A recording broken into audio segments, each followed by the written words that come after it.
to share your comments, opinions, and personal experiences related to today's topic.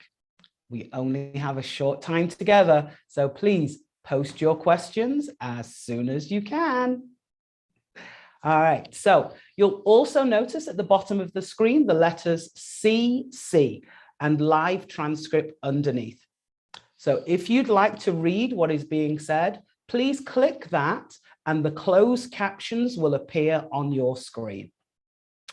Thank you so much for completing our sleep problem poll and for sharing comments in the chat. We already have a wonderful question to kick off with.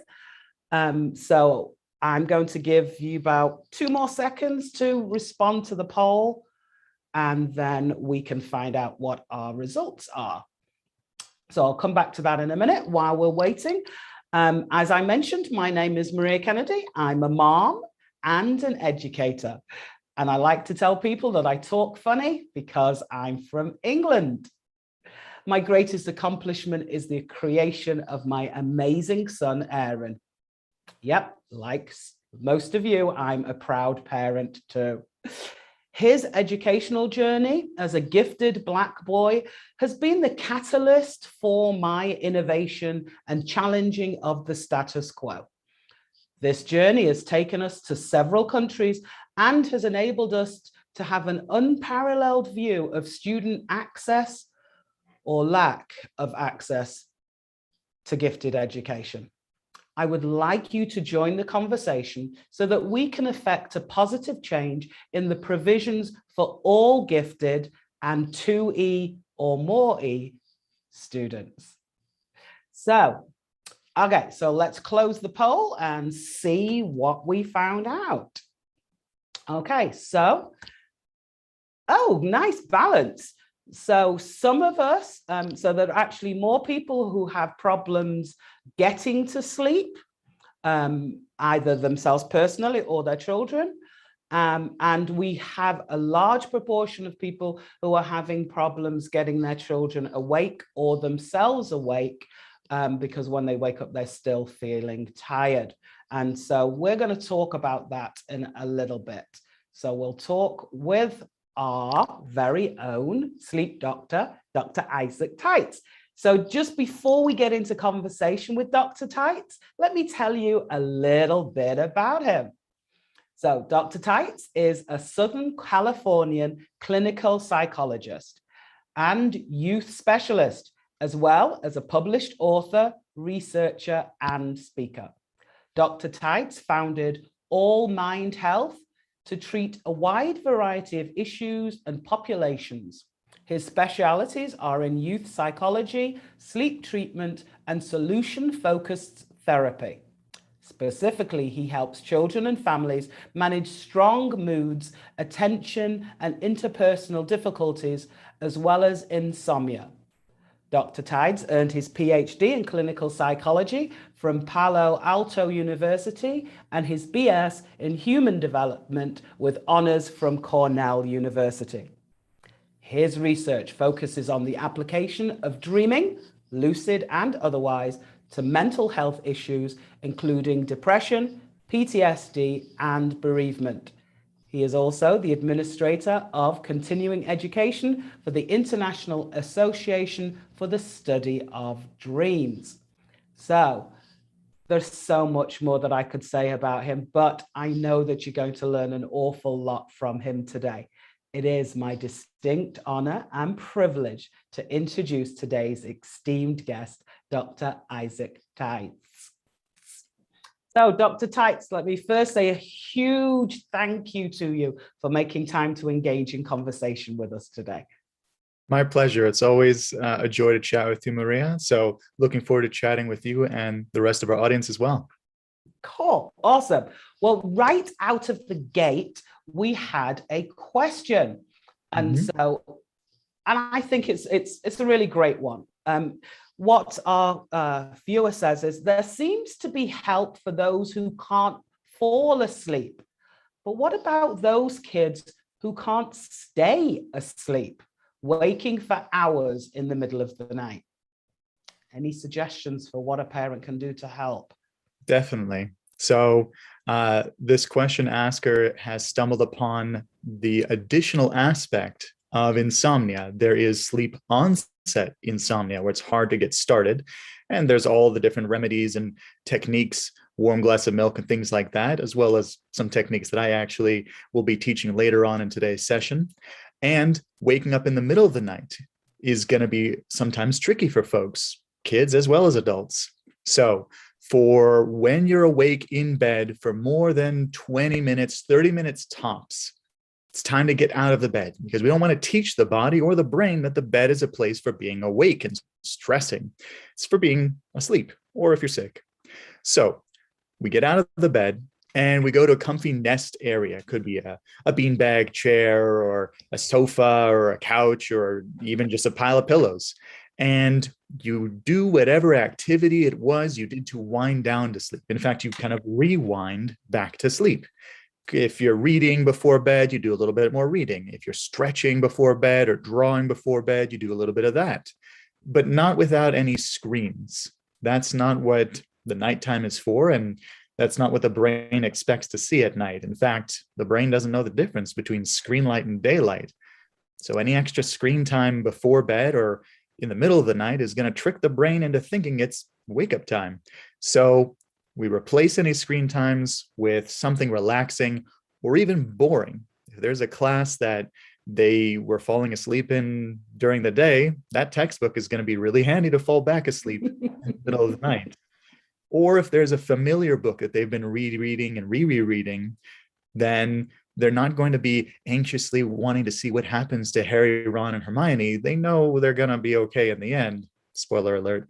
And they'll probably start to get tired again. Their brain will probably be bored of it. So it would rather fall back asleep. And as soon as the head gets heavy and the eyes start to flutter, you just follow that feeling back to bed and let yourself fall asleep, as opposed to trying, because that also wakes us up too. Oh, that's really great. Because I've always been told, oh, just lay there and you'll fall asleep again. But no, don't do that. Yeah, has it worked for you? Occasionally.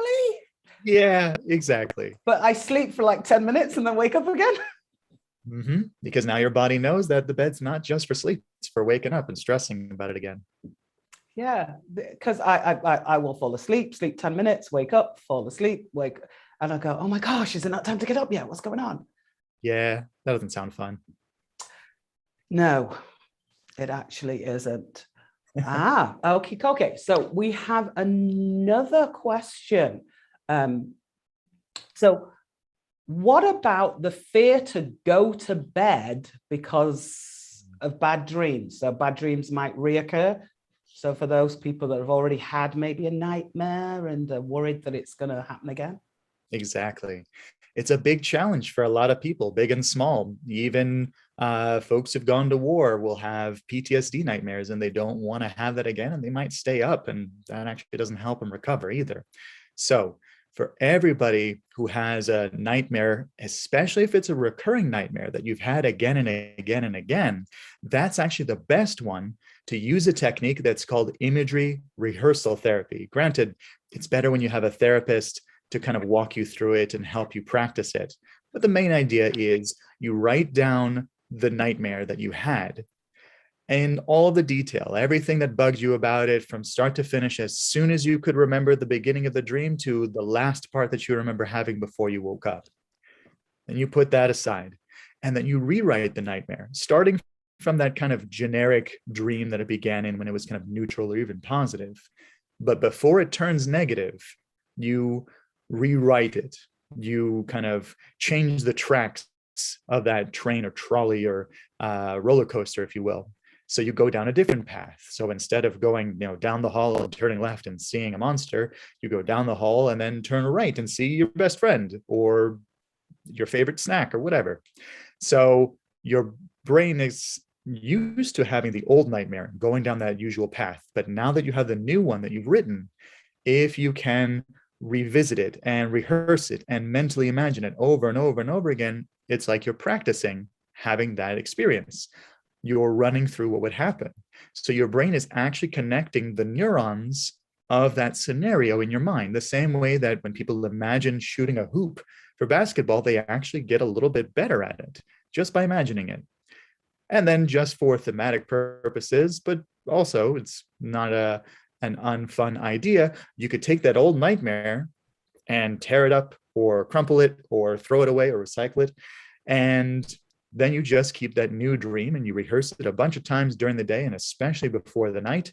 And eventually, when your brain decides to start that old dream again, it'll start on that path. But because you've been rehearsing it over and over again, eventually it will become the new dream. Oh, that is so cool. It's really fun. I had a case a while back where a young girl was really worried about somebody coming to chase her, which is the common nightmare.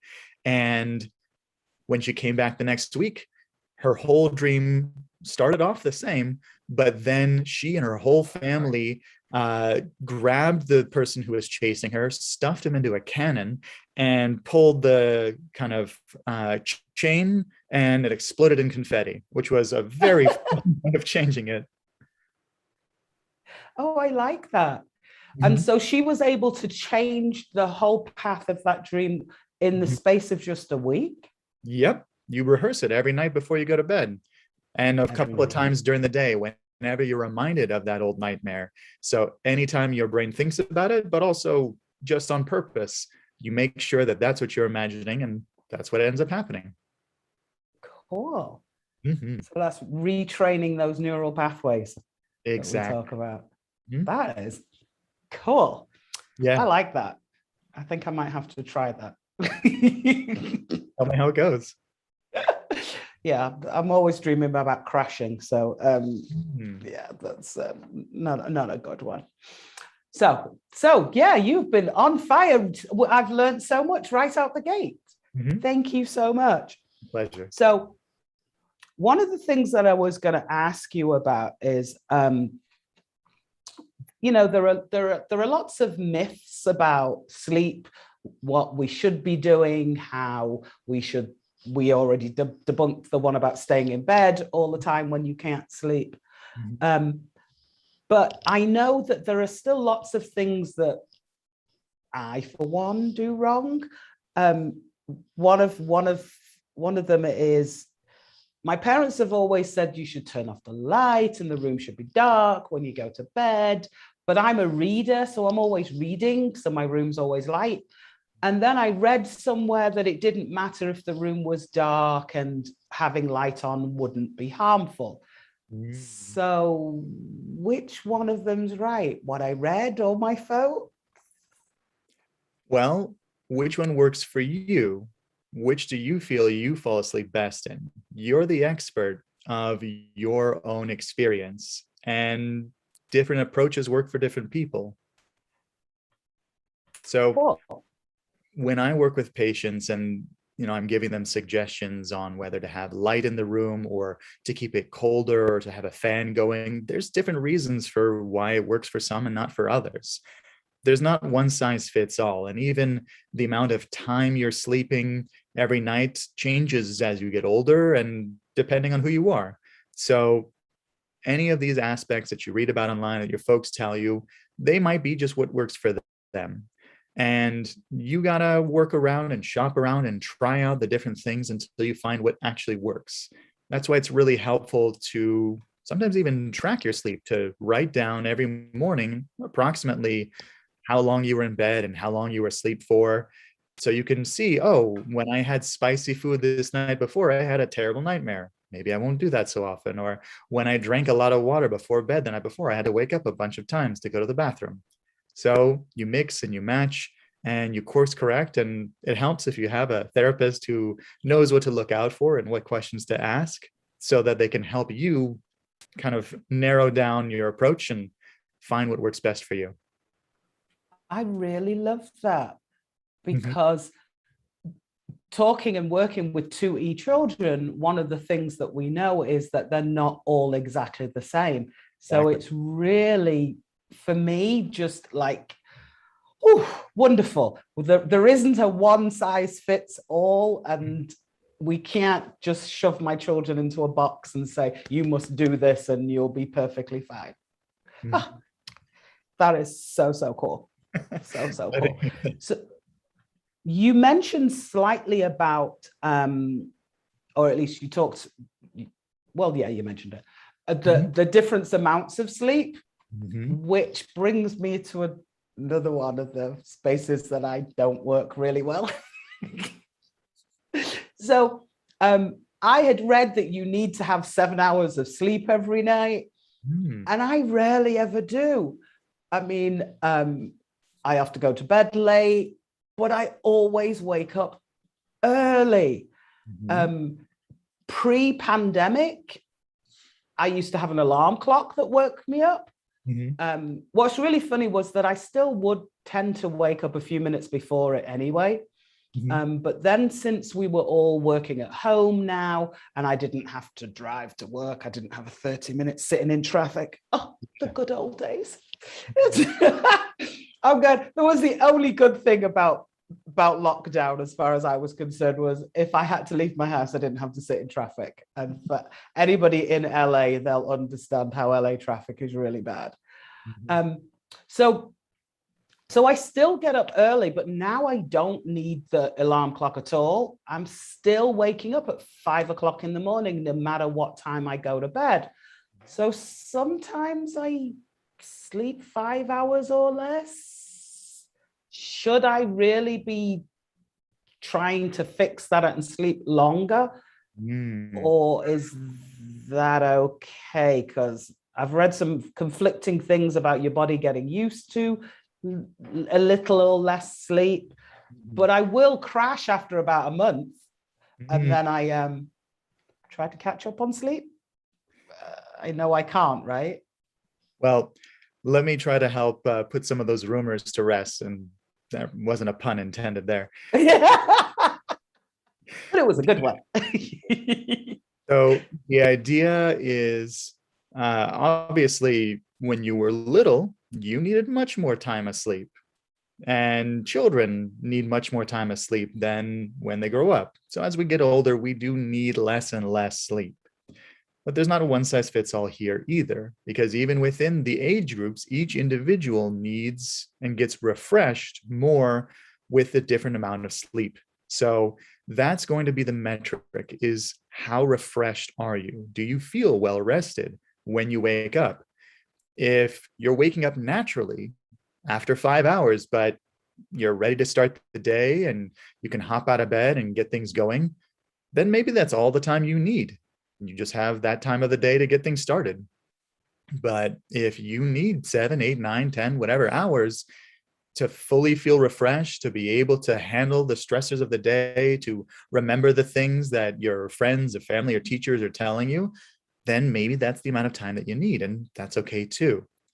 If anything, it isn't the amount of time per se that works the best, as it is the consistency.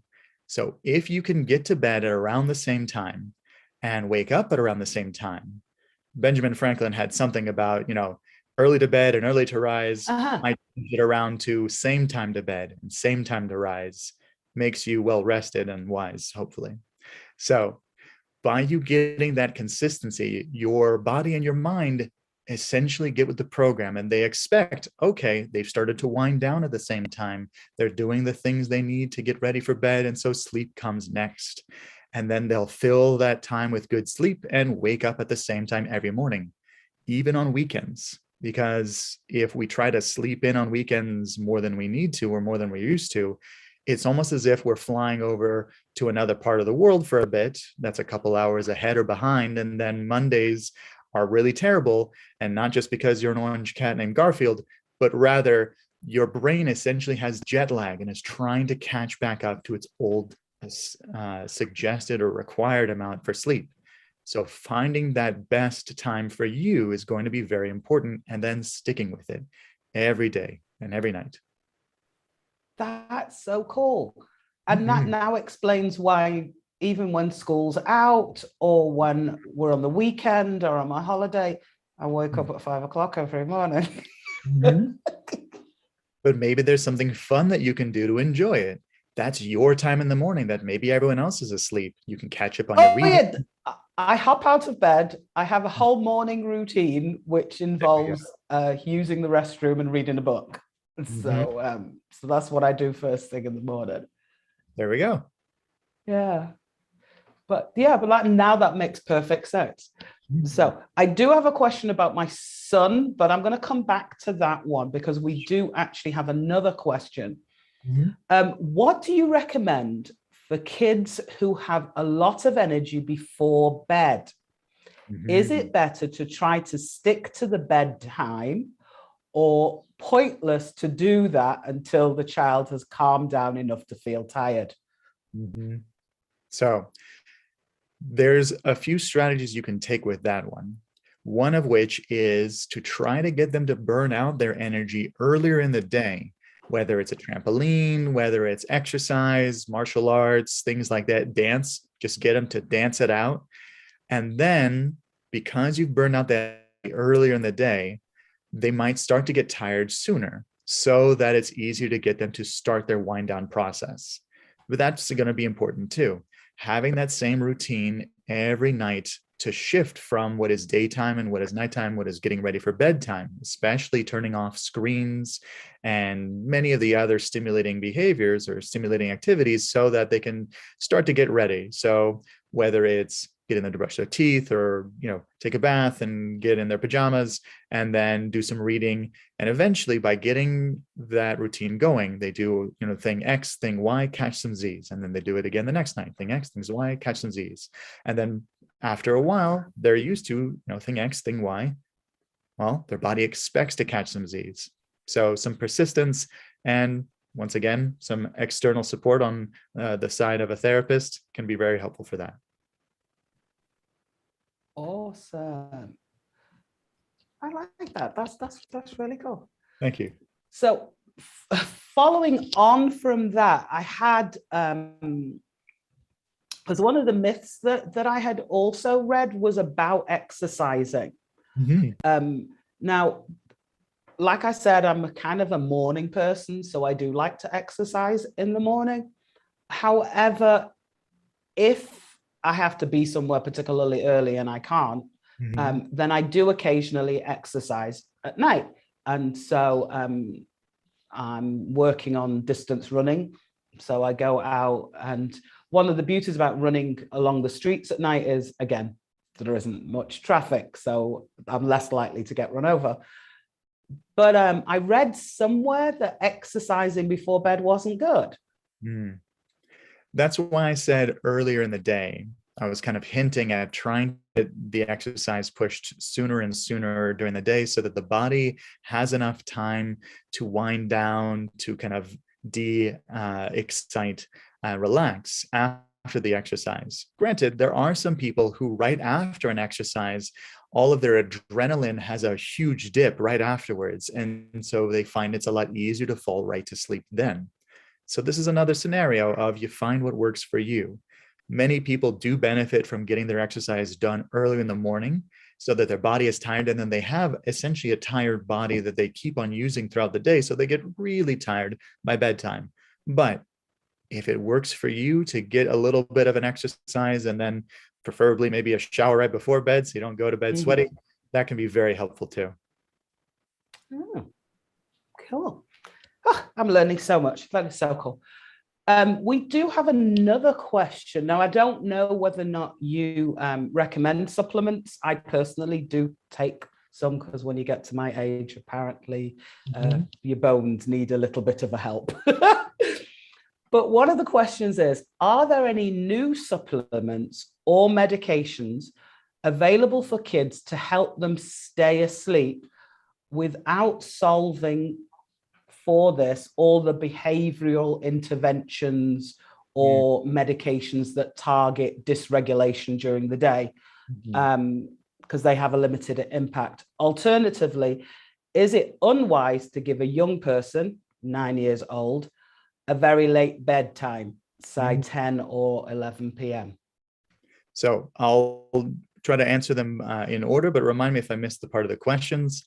When it comes to medication, as a psychologist, I don't have training to discuss medications as well as nutritional supplements. So I don't want to lead anybody astray on that.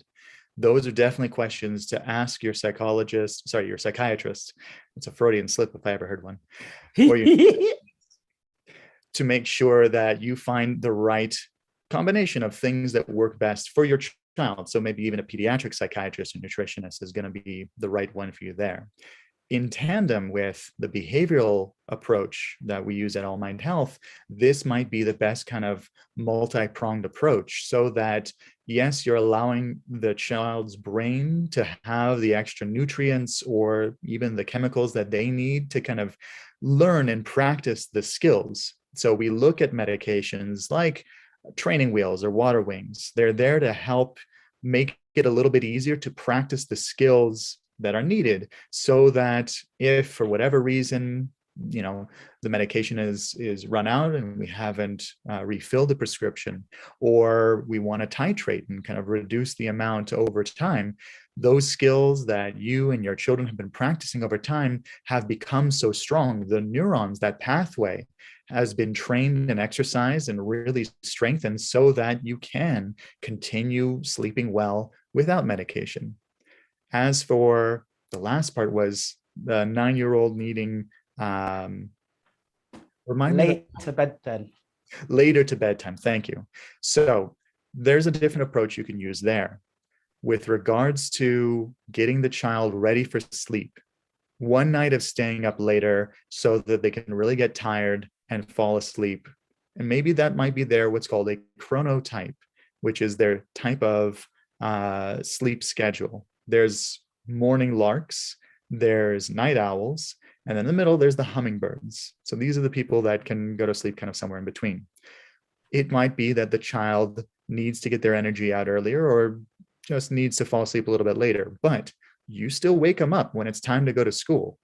And by doing so, they might be a lot more tired, whatever works.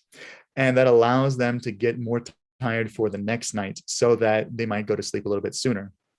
In fact, to answer the first the first person's question, by having sometimes even a more condensed sleep schedule, you make sure that your body only gets to go to sleep a certain amount of time, just the amount of time that they need, and doesn't spend more time in bed awake looking at the ceiling. So by condensing the amount of time that they're in bed at the beginning, and then they get a full night's sleep there, and then you extend it, you move their bedtime closer earlier and earlier by 15 minutes every week or so, also when kind of working with your doctor, psychiatrist, or psychologist to make sure that their sleep is effective and that there's no other challenges going on. Eventually the body can start to get used to an earlier bedtime or more consistent bedtime. That's great. So in order to adjust that, then I'm just going to recap, make sure that I get it. Sure. So they could start out with that later bedtime, but over a series of weeks, by making them go to bed a little bit earlier each week, you can generally adjust that bedtime so that it's earlier, and making sure that they don't lay around in bed, because we're not training our brains to think that we just lay awake in bed, get up if you're not sleeping. Exactly. If anything, it's at least better to make sure that their sleep is efficient, that when they're in bed, they're asleep, as opposed to putting them in bed and having them basically be awake in bed. So that's exactly right. Okay, perfect. Wonderful. So I have several more questions for you. One of them follows on from what you were talking about earlier.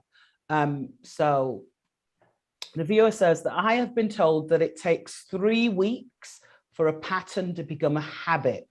And so do you abide by this time frame for establishing your do X, do Y, catch some Z's? Or if not, what's a reasonable time frame to establish good sleep hygiene habits?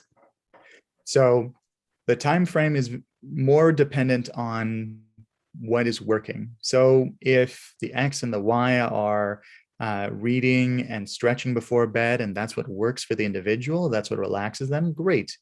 But be open to being flexible and trying something else out. If your child really doesn't want to read before bed, but they'd rather draw, then testing that out and trying it out can be really useful. This is why it's really helpful to check in with your therapist and make sure that whatever is coming up, if there's another arena of their life that is stressing them out, or if they're worrying before bed, if that concern doesn't get addressed, that's going to continue to get in the way. So no matter what you guys try, figuring out what is working, what isn't working, and problem solving around it will make it more likely that you'll get in your rhythm of sleep sooner. So it could take less than 3 weeks. It could take more. Again, it really just depends on which activities we figure out that do the job best. As well, there you go. Yeah, as well, how persistent are we in following through with this goal? If we, started trying to get to sleep at 9 p.m., 9 a.m., and we're gonna let that go lax, the time that we had started it doesn't quite help. But I'm sure that the parents that attend these presentations are pretty diligent and will make sure that they stick with their kids.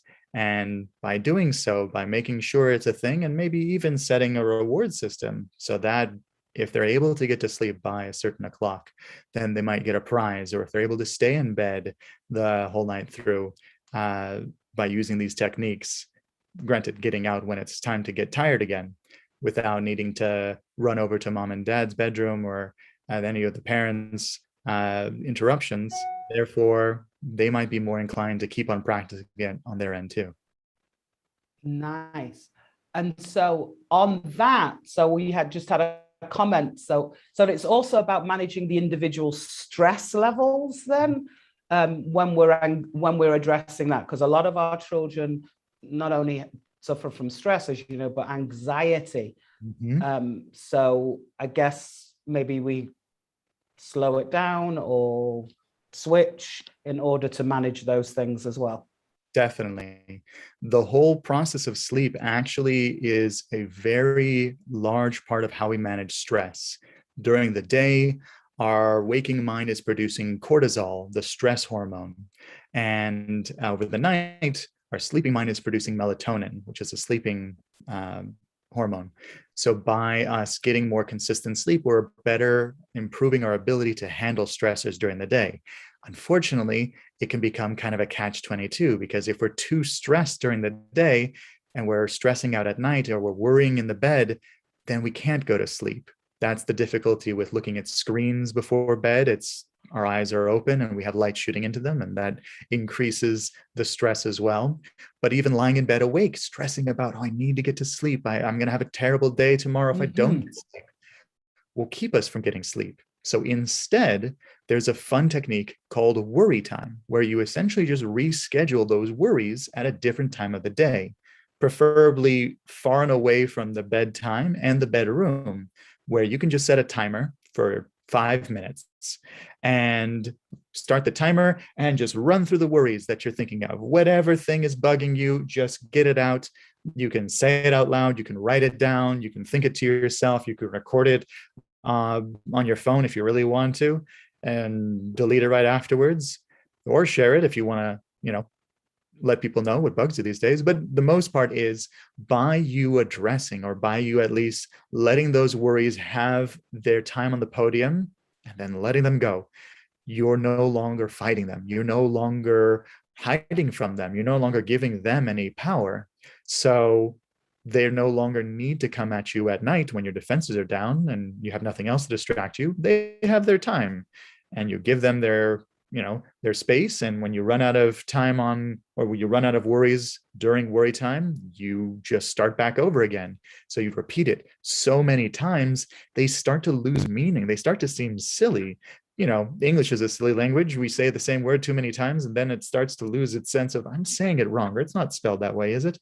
So that habituation, that ability to get bored with something after you've been over and over and over exposing yourself to it, lets the stress start to go. So that night or a couple nights afterwards, if you keep on practicing regularly your worry time, even though those worries might start to try to come back because they're used to, or your brain is used to worrying about them at that time, you can more easily remind yourself, I see you worries, and I'll see you next worry time.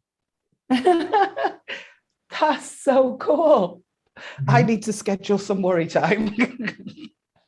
Thank you so much. That is brilliant. One of the other questions we had, so our viewer says, to me, it feels like gifted children need less sleep and Mhm. still run some activities before and while falling into sleep. Mm. Is this because brain activity must not close total? So some music is fine while falling asleep, or is that better than nothing? Once again, it's what works best for your kid. There's some gifted kids that need absolute silence, earplugs and all. Some kids, they need a little bit of white noise. I don't doubt that, if they were used to you playing Mozart while they were in the womb, they might, get more relaxed to listen to that again. But nonetheless, these can change over time. So whether it's music or not, a fan, a white noise machine, or earplugs entirely, if it helps them get to sleep, by all means try it, as long as, once again, there's no screen involved. I know that phones are really close by and they do play music, but if we can set it up far and away from the bed, and some phones even have an automatic kind of sleep timer, so that by the time the kid approximately falls asleep, the phone itself turns off and there's less of a chance that some errant ad might wake the child up, then that makes it a little bit easier. Some parents will use different types of Bluetooth connected speakers to set up so that the child doesn't have to get up in the middle of the night to turn it off, or be playing on their phone, or have any risk of, or lure of playing on their phone. So this way, it's a lot easier for them to just get to bed, set the stage, and follow it to sleep. In addition, brain activity is never off. That's kind of at the very end of all the brain activity, if you know what I mean. But during nighttime, when we're sleeping, the brain actually goes through a different form of activity. This is how it's recovering. This is how it manages stress. So the brain waves will start to slow down and take longer. And then they'll be very active during that rapid eye movement when we get our dreams in there. Ah, cool.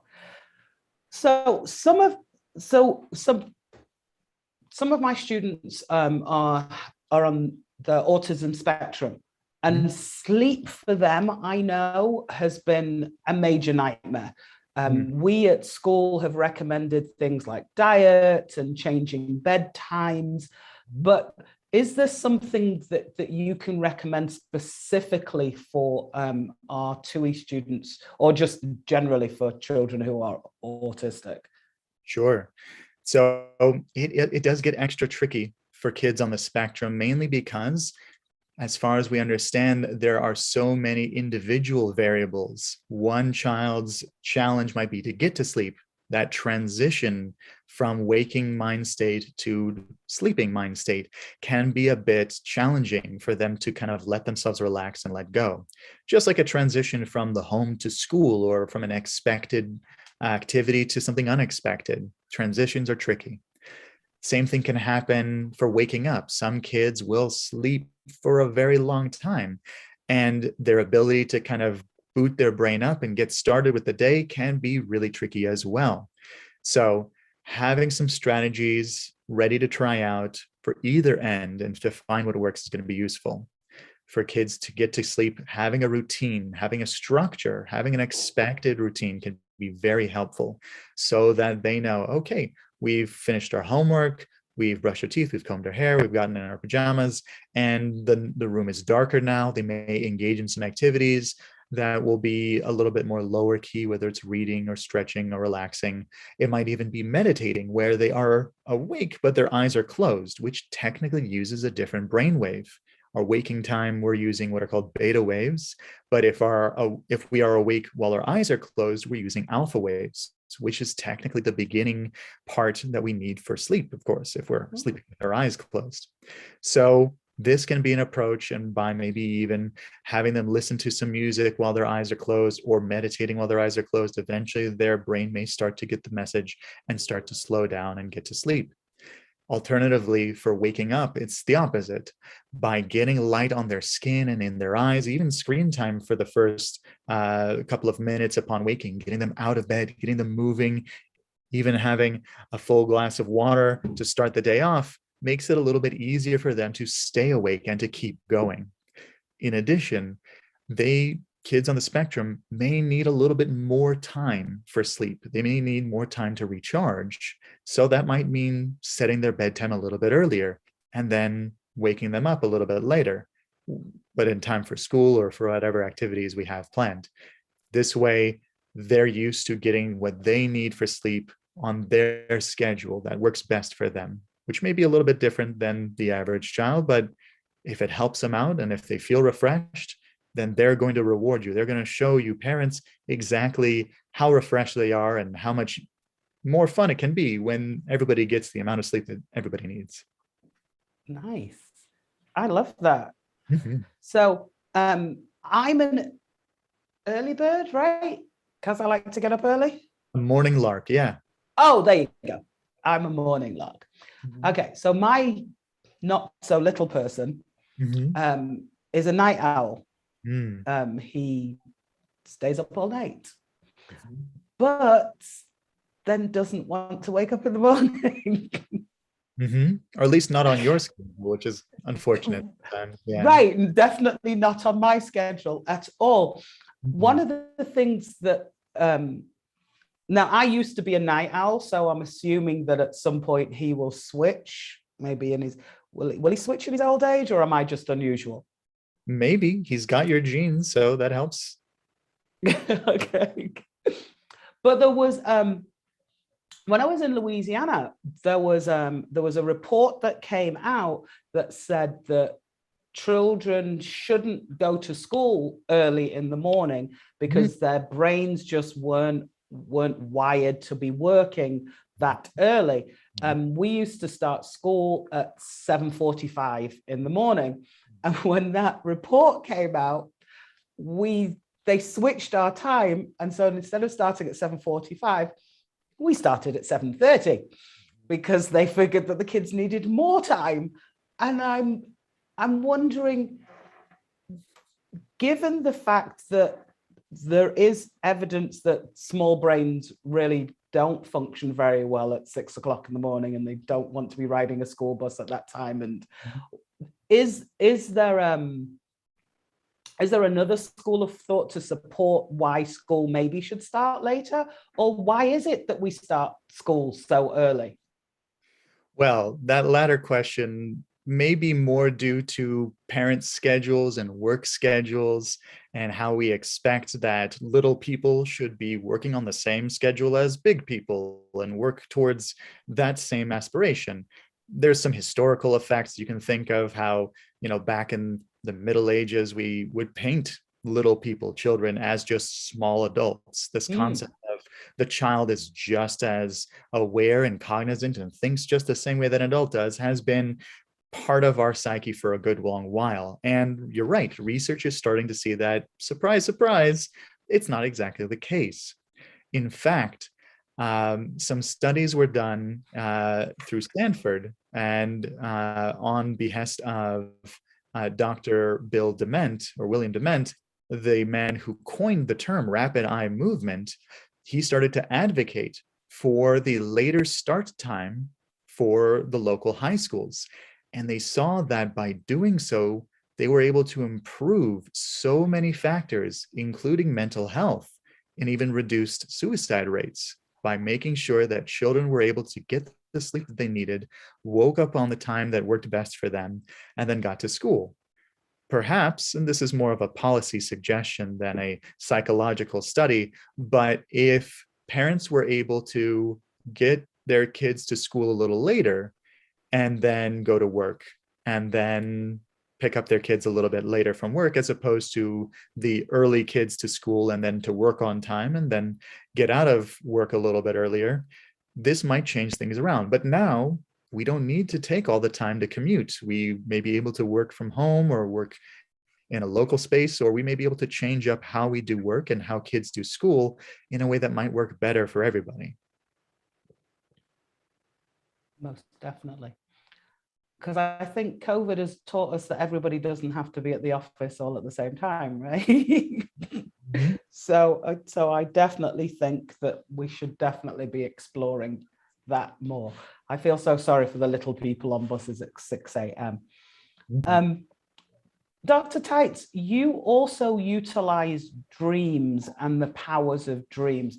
And you mentioned REM sleep, that rapid eye movement.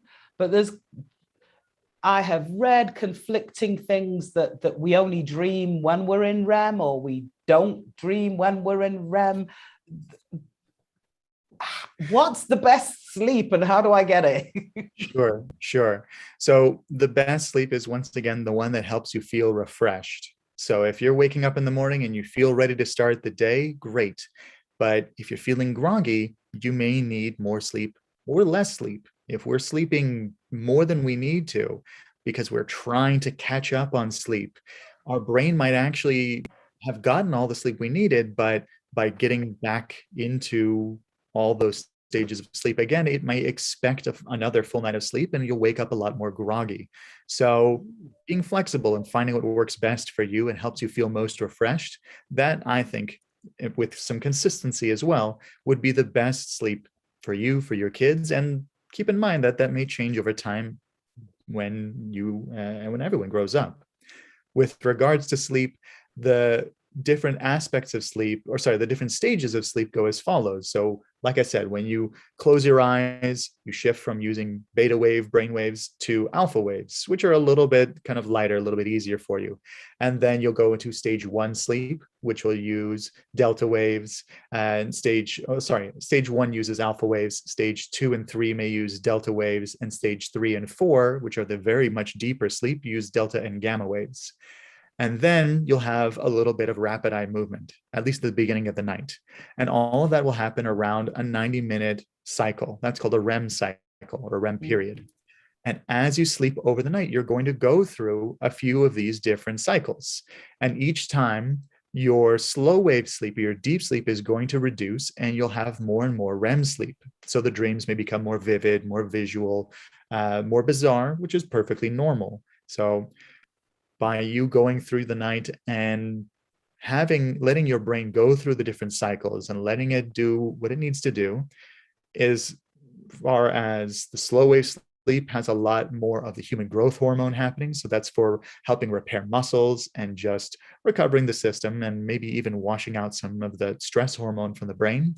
And the rapid eye movement has been shown to help improve memory. That may very well be one of the reasons why we have dreams, according to a lot of studies, that the bizarreness of dreams are the multiple neurons firing at the same time and locking those memories into place. All the associations that we make can be very useful there, which is why getting some extra studying right before you do your wind down routine, if the last thing that you're thinking about, or at least one of the latest things you're thinking about before bed, is what you're trying to remember, and then you have a sleep, and you test yourself in the morning, you might actually remember those things a lot easier. So the best sleep for you is the one that helps you feel more rested, and you can be a little bit crafty about how you use it so that you can help remember things, or even just improve your sense of well-being. By the time you can remember a dream in the morning, that very well may mean you got a nice full night of sleep because you got to that stage of REM sleep that was nice and long and you were able to recall it. But that's also if you intend to recall it. If you have a dream diary nearby your bed and write in it every morning, whatever you can remember, it makes it easier to remember your dreams. But we can lose that over time if we don't flex that muscle, and that's okay too. It's not a necessity, but it's fun. That is so cool. So we're about to run out of time. Dr. Tights, it's been absolutely amazing, and we've learned so much. Oh, hold on. I'm going to squeeze in one more quick question, if you don't mind. Not at all.